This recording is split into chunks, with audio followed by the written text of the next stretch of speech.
આમ દર નવા વર્ષે નેશનલ ફાર્માસ્યુટિકલ પ્રાઇઝિંગ ઓથોરિટી જે છે કે જે સેન્ટ્રલમાંથી ભાવનું નિયંત્રણ નક્કી કરતી હોય છે અને દર વર્ષે દરેક કંપનીની જે ડી કંટ્રોલ કેટેગરીની પ્રોડક્ટ હોય એને 10% વધારો આમે આપતા હોય છે.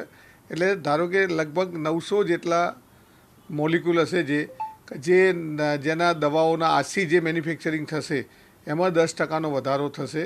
આ ઓલરેડી સેન્ટ્રલ ગવર્મેન્ટની NPPA જે નેશનલ પ્રાઇઝિંગ ઓથોરિટી જે છે એ આ નક્કી કરતી હોય છે અને એ મુજબ આજથી જે મેન્યુફેક્ચરિંગ થશે એની ઉપર 10%નો વધારો દરેક કંપની એની MRPથી કરશે.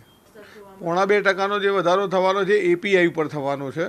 જે ઇન્ડિગ્રન્સ આવે છે જે પાવડર ફોર્મમાં આવે છે એની અંદર 1.5%નો વધારો થવાનો છે અને આમાં કેન્દ્ર સરકારની મંજૂરી હોય પછી જ આ લોકો કરી શકે અને તે વિધાઉટ પરમિશન એ ન કરી શકે. છતાંય ક્યાંય જો ધ્યાનમાં આવ્યું હોય તો સરકારના ધ્યાનમાં દોરવું જોઈએ કે ભાઈ આ વગર મંજૂરી લીધેલી છે. બાકી NPPA જે છે એ નેશનલ ફાર્માસ્યુટિકલ પ્રાઇઝિંગ ઓથોરિટી છે અને એ દર વર્ષે આ ઓલરેડી ફાર્મા કંપનીઓના ભાવમાં વધારો કરતી હોય છે.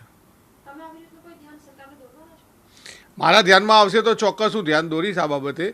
અને ઘણી બધી પ્રોડક્ટોમાં આવું થતું હોય છે અને અમે ઓલરેડી કેન્દ્ર સરકારના હેલ્થ મિનિસ્ટરને આ બાબતે જાણ કરતા આવીએ છીએ કે આને એક વખત વર્ષે વધારેલો અને બીજી વખત પણ વધારેલો છે. તમારા જેવું ધ્યાનમાં આવે અમે તરત જ અને એ લોકોની ટીમ પણ ડિપાર્ટમેન્ટની ટીમ પણ આ બાબતે ચોક્કસ હોય છે અને એના જે કંઈ સેન્ટ્રલ ગવર્મેન્ટ લેવલના ઓફિસરો હોય છે એ ચોક્કસ આ બાબતનું ધ્યાન રાખતા હોય છે અને વારે ઘડીએ જ્યાં લાગે ત્યાં એની તપાસ કરી એની પર કેસ પણ કરતા હોય છે.